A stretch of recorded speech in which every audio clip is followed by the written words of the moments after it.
right, so it's April 22nd. It's, Thursday, and we're on our second day. This is one of those days where it's tough. You know, as a teacher, you're going like, man, I know you get results, but you're like, dude, can I do this? Mainly with one of our students, he just needs to feel that he can be attractive, and it's my job to get him there, and there's that pressure, and I hope I can do it. We're driving out to do it right now. What older men really need to realize is that they are already attractive by default. They don't have to reinvent the wheel, you know what I'm saying? Like a 22-year-old, they gotta own it and understand that that is a belief, that is true, so they need to believe it. That's where that confidence comes from. Real intimacy and real sensuality and sexuality is gonna come from sincere confidence. Timer, 8 minutes. We are in Fort Worth. We're on the second day. Yesterday, not as awesome as the day before that. And that's kind of how these things go. With workshops, anything with sexuality, with a woman, she's always worried about how hot she is, just like a guy. When you're confronting those issues, it's tough. In 2 days, we made probably one of the best Dallas clubs where all the Playboy models work, where we have a huge social circle there at this point, where everybody knows us. The reason why our clients were having a little bit of trouble was because, and this is the one reason, and this is the thing, what motivates men is how much validation they're getting from women if they're feeling sexuality. And our clients had this social circle built, and yet at the same time, this is the thing that every older guy, every guy who has like status working for him, complains about is basically, look, I didn't feel the attraction. The problem is we set up the perfect storm for attraction. They didn't go and get it, right? And so here's a couple of things. The first client that you were talking about, what were some of the things that we were having? You were saying to map out your sexual experience, don't seduce. Yeah, this is the alpha guy that we mentioned in the other video yesterday. The guy who's very, in your face, very single-handed. Entrepreneur, man. Entrepreneur. He was talking about how other friends of his have gotten laid in the bathrooms in Las Vegas and done stuff in the clubs, and it's that happens and that can work. Well, you know what? And I've done things in the bathroom, I'm sure. Right. But the thing is, I guess the question that we want to ask you guys and them, and when we are asking them, is what kind of sexual experience do you want? I mean, do you want to go and get off in 5 minutes in a bathroom somewhere? In the backseat of a car? Bottom line, you know what, that's cool, but... The more that happens, the quicker sex gets old, and sex becomes like pornography. Pornography, like, dude, I like that. I know, it's like, we're not. But at the same time, that is not... we see in this country, and this is like the whole purpose of all this stuff, the sexual life stuff that we are doing, is sex is either seen up here as, is like this pornographic, crazy fantasy. Oh, women all want to have da-da-da-da-da. They're all whores, or us as men, our penises need to, whatever. Or we see it as shame.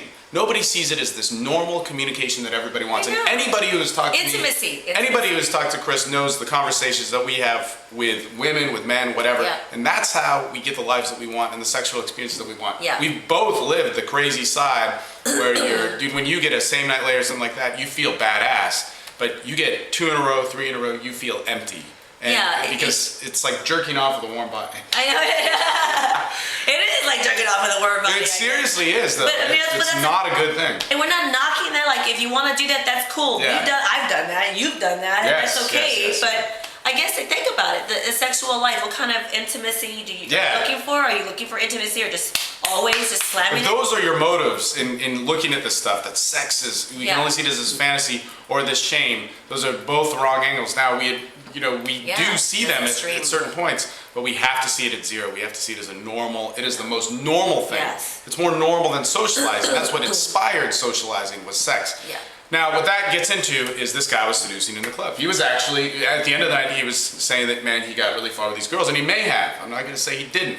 However, from my experience, seducing in a club, not good. Escalating in a club, making out in a club, which you didn't really make out, but like feeling up or whatever in a club, not going to get you anywhere. And the reason why is because the biggest fear with women, they feel sex just like us, no doubt. But they're not obsessed with the fantasy. There's romance novels and all that shit. What it is there's judgment that comes into play. And you don't want that judgment to happen. And so when you're doing that, it's actually, this is all you need. And we probably should have started this video off saying that this was the #1 thing, if we were marketers, right? But like, this is the #1 thing you need to know. You need to get her to decide that she wants you, and that you need to show that you want her. And that's it. And then you let it go, and you do normal filler conversation that's based on you and all that stuff. And that's like foreplay. It's like, oh man, you're fucking up. Like, Yeah, that's all that needs to happen is that decision needs to happen between you guys, and that's it.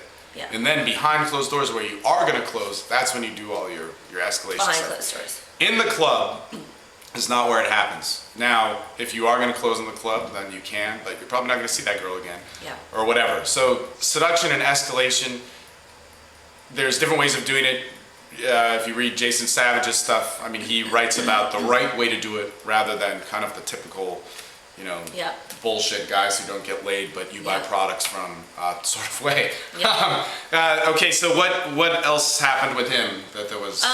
With him, I think that's kind of the gist of it is like Okay. defining your sexual, the need, what kind of sexual experience do you want? So it's almost for this guy, he feels that he feels the sexual interaction and that works against him. He needs to go more emotional. The other guy, on the other hand, That's right. he needs to feel that attraction. Yeah. Our number one goal for him is that he can get a young girl to go, oh man, like, dude, I could like you. I could. And you know, I had a feel it." long talk with him yesterday. Did Yeah. you know? Yes. We talked about facial expressions and how you communicate sexually without the context Right. of talking about sex. But you can turn, This is you what can we turn talk like, about. you know, Caesar salad, talking about Caesar salad into something sexual. I mean, you're not even bringing anything up. And you he know? actually said, you need to make videos on this. You and Chris need to make videos on this. If you can learn how to communicate sexually, and you can talk about things sexual, but at first don't, Yeah. with your tonality, with your facial expressions, with your body language, with all that stuff, Yeah. then you're gonna get so much further. Yeah. And when he started doing that, it was awesome. But then he's like, I know. because we were at the restaurant, Yeah. we went to the second restaurant, he's like, oh, I gotta take a nap. And then after You that, know we went what? to the I think a strip lot of clubs. that, the reason why he kind of fell through a little Yeah. bit at the end is because he's really tired, and I think he was just real tired. Yeah. Because he was doing a good job, and he was being very active and Right. behaving in a way that it was something different for him. The number one thing for teaching is that you can have a structure and you can communicate with your clients, because times happen where dips happen. The reality of the matter is we had awesome chicks around us all night, Yeah. inviting us to their shows. Anyway, the timer went off, so we're gonna wrap it up. So check it out. I hope you really enjoyed these videos. This is the second one. This is day 2. Yesterday we got 2 good feedbacks and 1 bad feedback, and the guy erased it, saying like, yeah. No way. The guy erased saying that we didn't know what we were talking about because it's a DLV, it's a demonstration of lower value. Walking into a strip club or giving a girl $5 is making yourself a customer. Look, dude, you're not getting the idea of a strip club, and I'm sick of people. Maybe you have had great experiences, but dude, we know how they work. We've actually gotten results. Yeah. Like I said, I don't say his name, but one of the best pickup artists in the world who is known for teaching stripper game, in the club that we were at last night, lived here for almost 2 years and never laid a stripper. We had a bunch of chicks who were in Playboy fucking inviting us to their parties Yeah. on Thursday tonight Yeah. and tomorrow and all that fucking crazy shit. Yeah. So, look, we know what we're talking about. We're giving this information so that you do it, and it's for free. These guys are paying $6,000 a piece for this. So go out there and do it and appreciate it. We want your comments, even if they're bad, because we're going to answer them. And But I do want to say something about that demonstrating lower value. Yeah. As soon as you walk into a strip club, you are already looked at as a customer. You're walking in with that already, in my eyes, and now the other people's Absolutely. eyes. So it's once you're in there, how do you navigate away from what's already put on you? And yet the other That's pickup okay. stuff, dressing up and not being here, dude, I'm my motherfucking self. I did not shower for 2 days with those dancers. And they knew it. And they were like, oh, Steve, that is. But dude, I am myself, right? I'm And told the that. fact that you're going to, willing to dress up to lie about your life, fuck you, man. You don't value your life. And like, this is something we're passionate about, and I'm going to cut off because I'm just going to get pissed off at this point. But at some point, we'll Seriously, do that yeah. at some point, yes. Be yourself and learn how to do it and wear it, and that's all you need. That's right. All right? Own it. We'll come back again. Thanks.